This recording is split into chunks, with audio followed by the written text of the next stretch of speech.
Crash Bandicoot 2, Cortex Strikes Back.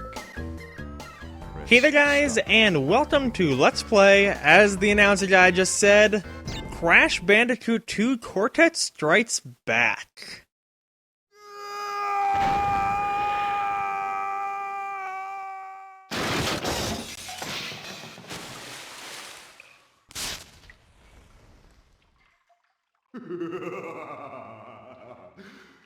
Crystals. Of course. That, of course, being the ending of Crash Bandicoot 1, where we beat him on top of his ship. The Cortex, to reach full power, we need not only your master crystal, but also the remaining 25 slave crystals from the surface. How do you expect to retrieve them when we don't have any Earthbound operatives left? You fool! Do you think I'm unaware of the situation? If we don't have any friends left on the surface, then we need to find an enemy.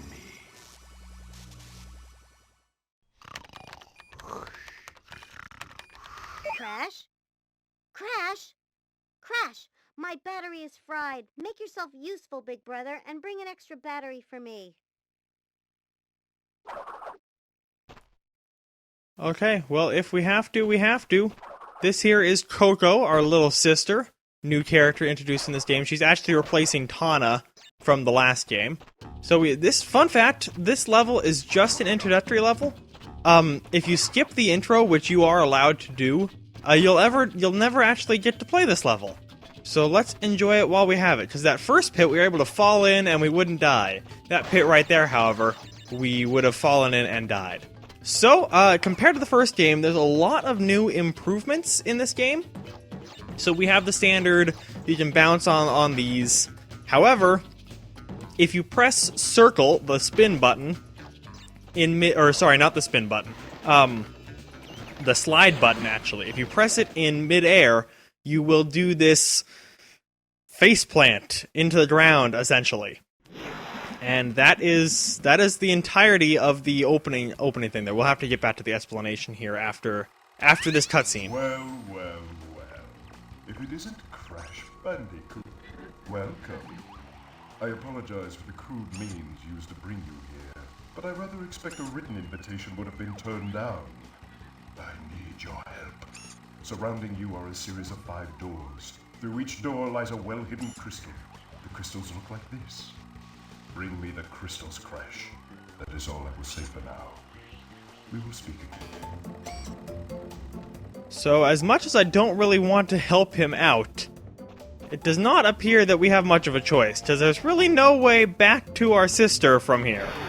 So I guess we're gonna have to do what Cortex says for now. We were just going to get her a new battery, and Cortex comes into our level, teleports us out, and teleports us here instead. So, as I was saying, however, we now have, well, for starters, we have a new attack, the slide. You can slide into enemies to kill them. But you can also, like, faceplant slam into bosses to blow them up. Other than that, we have the standard spin, and I think that's about it for, like, control differences. We will be using the slide. You can get a lot higher jumps. So, for instance, right now we can jump. We can't jump on top of that, but with a slide jump, we totally can. You get quite an extra bit of height with your slide jump, in addition to going farther and faster. It's actually fastest to go through the game sliding like that instead. So let's see if we can't faceplant our way into bonus areas. Yes, indeed, there are still bonus areas, but instead of having to get Tana tokens, or Neo-Cortex tokens, or Embryo tokens to get into them, instead you get into them just via the level.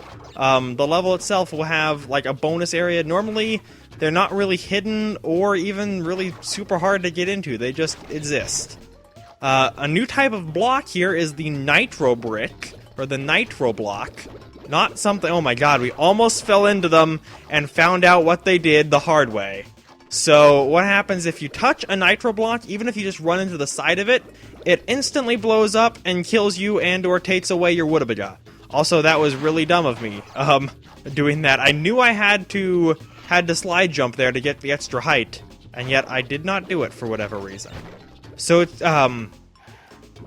it's not possible to make that jump without doing the slide jump. Just like if you take away that box, it's not possible to make that jump without the slide jump. So you want to make it through this area really quick, because those little ostriches will bury their head in the ground and they will never come back up, ever. So it's not possible to get the boxes along the top unless you jump really quick like that and then come back later for the boxes on the bottom. We're trying to get all the boxes in the level just like the first game. This is a little more forgiving, by the way. That green box that I just hit went back and blew up all the nitro boxes that were back there, because that does count against your total. The nitro boxes do. So, against your entire box total, just like the TNT blocks will. I'm gonna interchange box and blocks throughout this entire game. This is what a more standard bonus area looks like. You just walk over it and you fall right in. And now it's bonus town bonus zone. Because that last one, like, it was a bonus area even though it didn't say bonus across the top. This is a much more legit actual bonus area per se. However, we're trying to get all the boxes in the levels just like last time because it does get us a gem, just like in the last game. However, there are other ways to get gems as well. For instance, Turtle Woods here that we're in, we'll actually be coming back through this level and getting none of the boxes. We're not allowed to get any of them, because if we get any of them, we don't get that special gem. So we'll actually probably do that right after this, because getting none of the blocks in this level isn't super difficult. So here we have to wait for these little rats. Normally what you do is you just jump on each of them individually and it spawns a little mushroom and you can jump right out. However, it just so happens that we want to jump on Mr. Turtle here to get up to that block. We could do it with a slide jump, but we might as well do it the right way, just because they were kind enough to give us Mr. Turtle Man there to jump on it. There are two ways to get out of this pit otherwise. You can do that kind of jumpy thing. There's more efficient ways to do that as well. That was a pretty bad attempt. Normally you want to land right on the side there, right after the post. Otherwise you can bounce right off the little rats and you can get out that way. It's actually quite straightforward. So we did get all the boxes, so we get ourselves a gem, and we got the crystal as well. As you can see down there, we got the crystal. There's one of those in every level too. And that we will be going back through Turtle Woods again right now. You can see along the top next to the title that we got the gem and the crystal.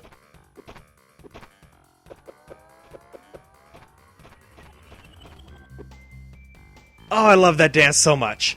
However, we did not get the blue gem that's up there as well. Well done, Crash. I knew I could rely on you. Now listen carefully. These holograms are hard to maintain. During the course of my intellectual pursuits, I have stumbled across a force that threatens to destroy the world. Crystals are the only means of containing it. The fate of the world is at stake. It is imperative, therefore, that you bring them to me. Coco! Are you there? No, we're not here. Sorry, your battery's still fried, and it's kind of our fault. Because we got zapped away. What are we talking about? It's not our fault, it's Tortex's fault. He's the one who took us into this crazy spot, and now we're doing all sorts of crazy stuff. We're going through levels and not getting any boxes for whatever reason. Also, be careful when you're getting none of the boxes that you don't spin an enemy into a box. Because if you spin an enemy and they go flying away, sometimes they will run into a box, and that counts as a broken box. So if you have to kill an enemy, try to jump on them or try to spin them in a direction that there's no boxes. We can't even break the Woodabaga boxes or the the checkpoint boxes. None of them are allowed to be broken. So let's avoid all of them. There's one part in this level that's the hardest part, hands down. And it took me a while to figure out how to do it, because I thought you actually could not make contact with any box, but it's this part right here. It is possible with a running jump to just jump right over the boxes and not touch any of them.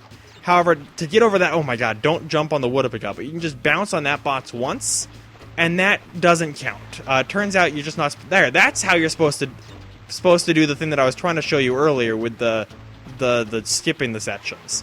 Better than jumping on top of whatever I was on top of, that post, I guess, prior. So let's just do that. Easier way to skip that. We can also skip the nonsense, which is those little quicksand mud pits. We can jump on the sides of the level with those too. So we have got none of the boxes now, and that gives us the blue gem. So now we have done everything that Turtle Woods has to offer us, which is a pretty good feeling. It's good to have at least 100% at our first level. Unlike the first game, which is a lot less forgiving with getting all the gems, I will be putting forth a decent effort.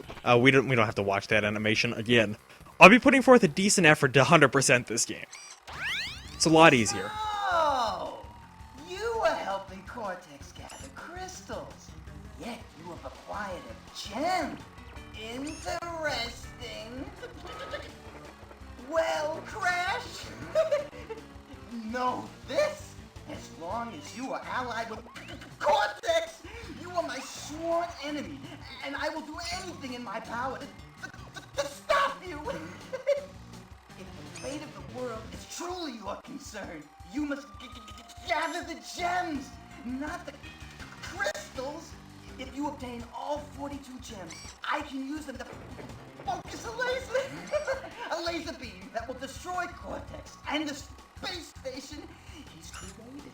Until then, I must use my forces to stop you from gathering.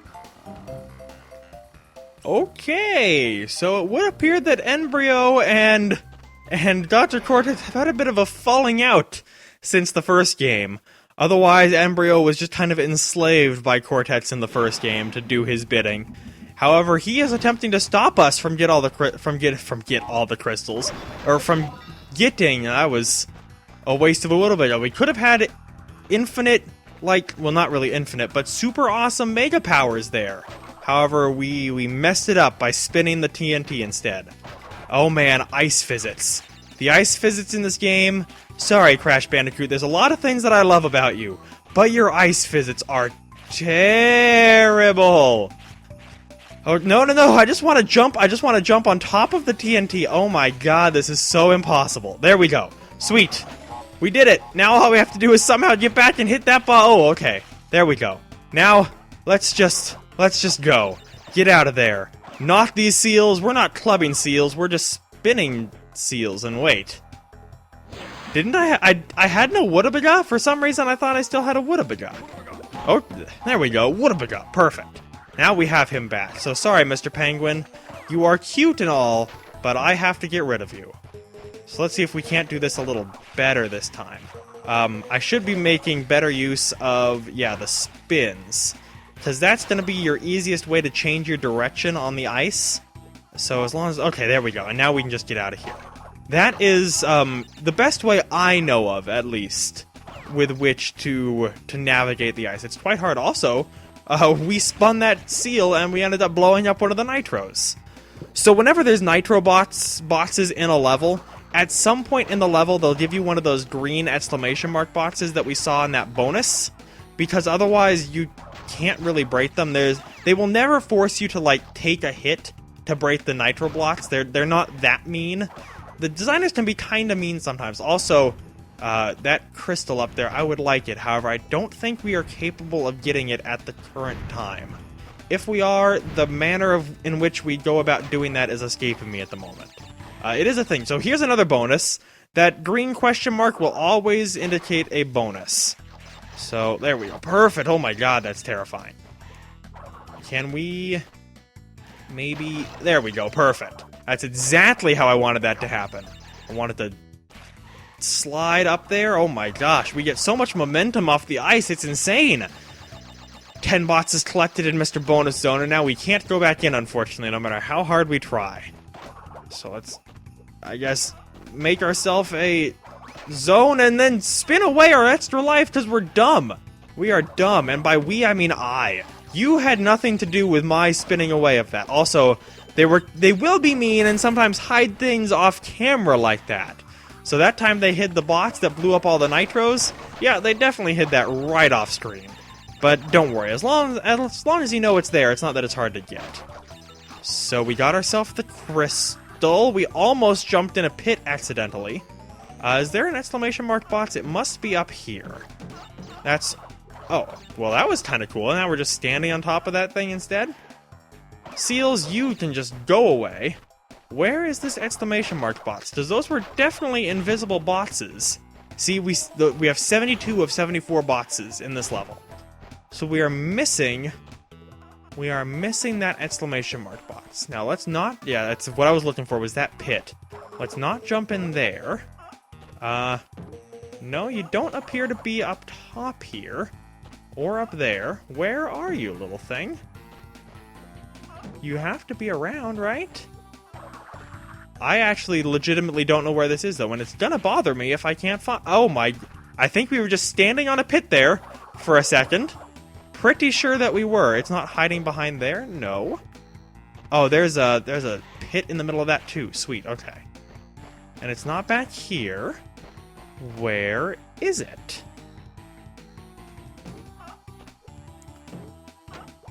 Oh, I hit it! I felt a thing! I'm pretty sure I heard a thing, too. Yeah, there it is. It was just way on top of this, for whatever reason. Just way hiding up there off screen. That is kind of cruel, actually. However, that should get us the gem. Perfect. And yeah, the red gem, we could, I think, get it for now. It certainly looked like you could kind of glitch your way into getting it. However, we'll be coming back for the red gem at a later date, so we will just worry about it then. However, is there another cutscene? Is that something I need to worry about? Okay, Mr. Dancy Dance. Nope, there isn't. So, next time on Let's Play Crash Bandicoot 2 Wrath of Cortex, or, sorry. No, the Cortex Strikes Back. I'm so sorry. Wrath of Cortex is Crash Bandicoot 4. Oh my god, I'll probably do that many times. I'm just warning you right now. However, next time on Crash Bandicoot 2 Cortex Strikes Back, we will do Hang 8, and we'll probably even get to do the pits. That's just the pits. So, until then, thank you guys so very much for watching this, and I hope you're having a fantastic day.